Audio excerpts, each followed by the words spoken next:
Chers collègues, chers amis, je vous propose dans les minutes qui viennent de voir ensemble les actualités sur les marqueurs non invasifs dans la NASH, ou plutôt la MASH, puisque vous avez probablement vu passer ces propositions d'un groupe international proposant d'utiliser plutôt le terme MASH ou MAFLD, c'est-à-dire métabolique associated, plutôt qu'une définition négative de non-alcoolique, avec un diagnostic de MAFLD qui est fait s'il existe une stéatose hépatique et s'il existe soit une surcharge pondérale, soit un diabète de type 2, soit au moins deux éléments du syndrome métabolique, en particulier une hypertension artérielle ou une dyslipidémie ou un prédiabète. À ce moment-là, le diagnostic de stéatopathie métabolique, comme on pourrait dire en français, est retenu. Et à ce moment-là, vous le savez, le principal, si ce n'est le seul facteur pronostic, est le stade de fibrose, et toutes les études convergent pour dire que l'évaluation de la fibrose de manière histologique est fortement corrélée au pronostic, au risque de complications hépatiques et au risque de mortalité globale. Alors si l'on regarde les données épidémiologiques, on dispose des résultats de l'étude Constance, très récemment publiée, qui montre que cette MAFLD a une prévalence extrêmement élevée, en France de l'ordre de 20%, même s'il existe des disparités nationales. Mais en revanche, si on s'intéresse parmi ces patients atteints de MAFLD à ceux qui ont une fibrose avancée, c'est-à-dire F3 ou F4, eh bien, la prévalence est beaucoup plus faible, 2,6%, même si elle peut être un petit peu plus importante chez certains sous-groupes, en particulier la population des diabétiques. Donc tout l'enjeu de l'évaluation de la fibrose va être de détecter parmi une masse très importante de patients le faible groupe de patients à fibrose et avancée et à risque de développement de complications hépatiques.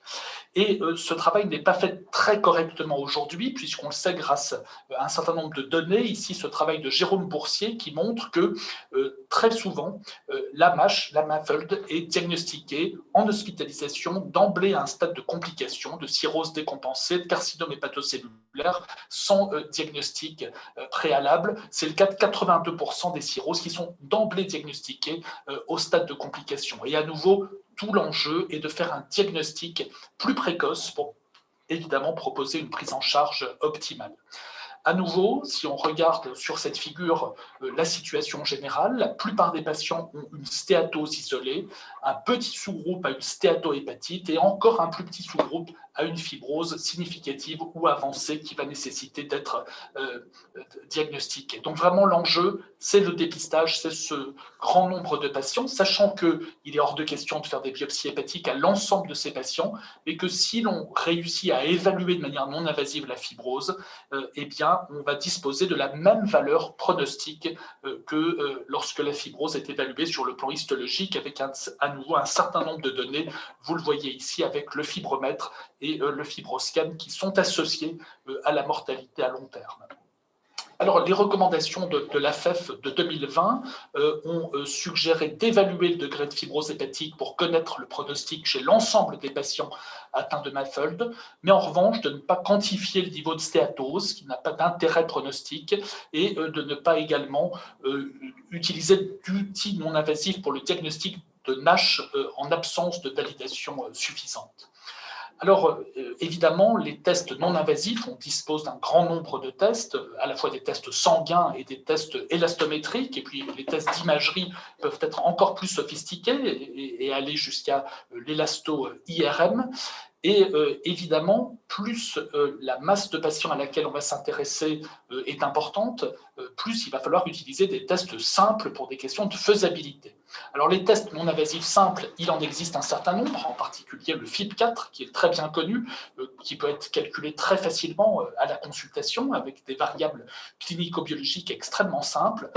Ce FIB4 a une excellente sensibilité, une très bonne valeur prédictive négative, mais en revanche, vous le voyez, des valeurs prédictives positives qui sont moins importantes. Alors, l'idée qui émerge, bien entendu, c'est de commencer par un test très simple dans la population de patients avec MAFLD, si le test, le FIB4 est rassurant, eh bien à ce moment-là, on peut rassurer les patients. Si le FIB4 est plus élevé, ça nécessite à ce moment-là un accès à une plateforme plus sophistiquée d'évaluation de la fibrose. Alors, une petite précaution, on dispose d'une étude suédoise très intéressante qui montre que certes, le FIB4 est associé au risque de complications hépatiques, mais c'est la courbe en rouge ici, lorsque le FIB4 est élevé, avec un risque qui est beaucoup plus faible chez les patients qui ont un FIB4 normal. Mais si l'on regarde ici cette courbe en verte, la très grande majorité des patients se trouve ici, de telle sorte que si l'on regarde à très long terme les événements hépatiques, eh bien, la majorité d'entre eux proviennent de ce groupe à faible risque. Donc ça, c'est un problème, un groupe à faible risque, mais tellement nombreux que le risque de complication est finalement plus important. Un moyen de contourner ce problème, eh c'est de contrôler le FIB4. Et la même équipe a publié tout récemment un papier montrant que c'est finalement l'évolution au fil du temps de ce FIB4 qui va être le plus associé au risque. En d'autres termes, un patient ayant au départ un FIB4 dans des valeurs basses et aggravant son FIB4 dans les années qui suivent sera associé à un pronostic plus important. Donc de là est né vraiment le concept d'évaluation séquentielle de la fibrose, en commençant chez les patients par un test extrêmement simple, à nouveau à titre d'exemple FIB4, qui est très facile d'emploi. Si le FIB4 est à moins de 1,30, il est possible de rassurer les patients. Si le FIB4 à l'inverse est plus élevé, à ce moment-là, il est plus difficile de conclure et c'est là que l'on voit que l'on aura besoin d'étoffer le diagnostic par l'utilisation d'autres tests. Alors, sensibilité, spécificité, valeurs prédictives positives et négatives, ça c'est quelque chose qui dépend évidemment pour les valeurs prédictives de la prévalence de la maladie et cette étude, cette méta-analyse avec le score ELF est extrêmement parlante puisqu'elle montre que à nouveau, si l'on s'adresse à une population, la prévalence est très faible. C'est le cas de nos patients avec stéatopathie métabolique. Rappelez-vous, 2,6% de fibrose avancée. Et bien, même si on dispose d'un test avec une bonne spécificité, si la prévalence est très faible, il va être impossible de monter au-delà des 50% de valeurs prédictives positives. Donc ça, c'est ce que l'on fait, par exemple, en diabétologie, où la prévalence est faible. Et en revanche, une consultation de dématologie, la prévalence risque d'être plus importante, et bien on voit qu'un test va permettre d'avoir une valeur prédictive positive plus importante. Alors les tests en consultation des pathologies, on dispose de plus de tests, bien entendu, des tests sanguins spécialisés qui peuvent contenir dans leurs algorithmes des marqueurs plus directs de la fibrose ou de la fibrogénèse ou de la fibrolyse, comme le hyaluronate, le TIMP1, le P3P. Et vous savez qu'il existe un certain nombre de tests, en particulier le fibrotest et le fibromètre, qui sont très connus et utilisés en France. On peut également utiliser l'élastométrie, le fibroscan est également extrêmement populaire, dont on connaît les performances, et j'insiste sur le fait que les techniques élastométriques qui existent en échographie, c'est-à-dire l'ARFI et le Shirwave, sont aujourd'hui validées avec des performances diagnostiques qui sont tout à fait similaires à celles observées avec l'élastométrie hépatique par fibroscan. Alors si on regarde la performance de ces tests, eh bien, ça, c'est un travail à nouveau de Jérôme Boursier, publié il y a quelques années, qui montre que les tests spécialisés sanguins, ainsi que le fibroscan, ont une valeur, une performance diagnostique pour la fibrose significativement supérieure à celle des tests simples. Vous le voyez ici. Alors, la performance diagnostique globale, c'est une chose. Maintenant, comment utiliser ces tests en pratique? Eh bien, évidemment, il y a un travail sur les seuils à effectuer. Un certain nombre de données montrent, vous le voyez ici avec l'élastométrie, ici avec le fibromètre, qu'en fonction du seuil, il va être possible de faire varier prédictive positive. Globalement, à moins de 8 kPa, ici, vous le voyez, il est possible à 90% d'exclure une fibrose F3, F4. À l'inverse, même si vous mettez un seuil autour de 20 kPa, eh bien, cela va être insuffisant pour avoir les 90% de valeur prédictive positive. Là, il va falloir monter jusqu'à 30 ou 35 kPa.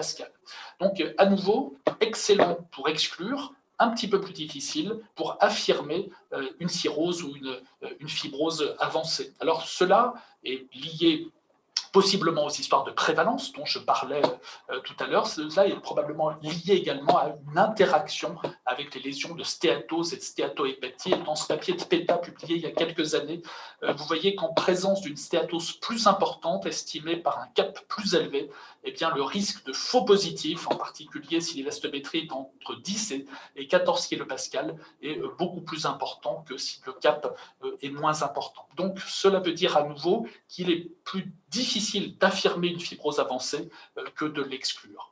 Alors, aux algorithmes séquentiels arrive le concept de la combinaison des tests, et si l'on veut améliorer les valeurs pronostiques, eh bien, il est important de combiner des tests, et combiner des tests indépendants, cela veut dire combiner des tests physiques, élastométriques, et des tests sanguins, avec un certain nombre de données qui ont été publiées récemment, et vous le voyez ici. À nouveau, repartons ici d'un fibroscan.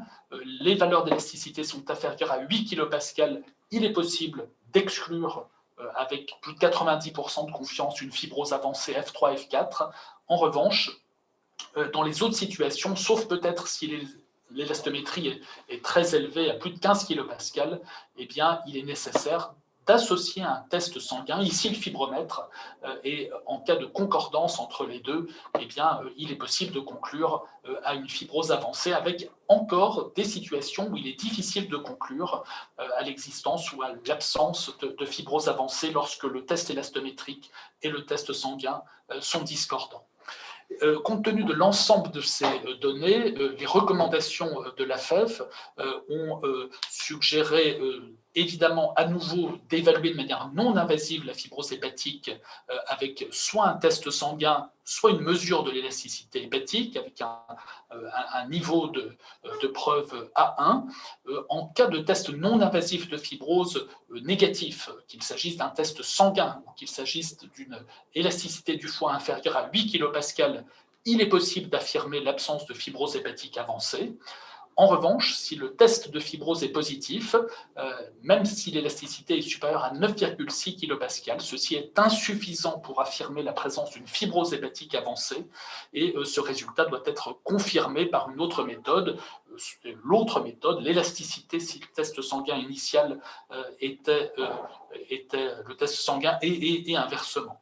Et en cas de concordance entre les deux méthodes, il est à ce moment-là inutile de faire une biopsie hépatique, et il est possible de conclure à la présence d'une fibrose avancée. Alors, l'AFEF a également considéré que les tests spécialisés, fibrotest, fibromètre, étaient plus performants que les tests simples, et que les techniques d'élastométrie échographique étaient validées et pouvaient être utilisées à la place du fibroscan en fonction, bien sûr, de la disponibilité des équipements. Pour ce qui est du suivi des patients, il peut se faire à l'aide de tests non invasifs de fibrose. Chez les patients ayant une fibrose minime à modérée, donc F0, F2, la proposition est d'effectuer une surveillance tous les 3 ans avec un délai qui peut être raccourci à 2 ans s'il existe des facteurs de progression de la fibrose. Et j'insiste sur le diabète qui est clairement un facteur de progression de la fibrose et un facteur de mauvais pronostic. Et pour les patients ayant une fibrose avancée, F3, l'évaluation doit être non invasive et de manière annuelle pour identifier précocement l'évolution vers une cirrhose qui va nécessiter la surveillance habituelle des patients cirrhotiques, et bien entendu chez ces patients des mesures thérapeutiques incluant, si cela est possible en fonction de la disponibilité des molécules, des inclusions dans les essais cliniques. Je vous remercie.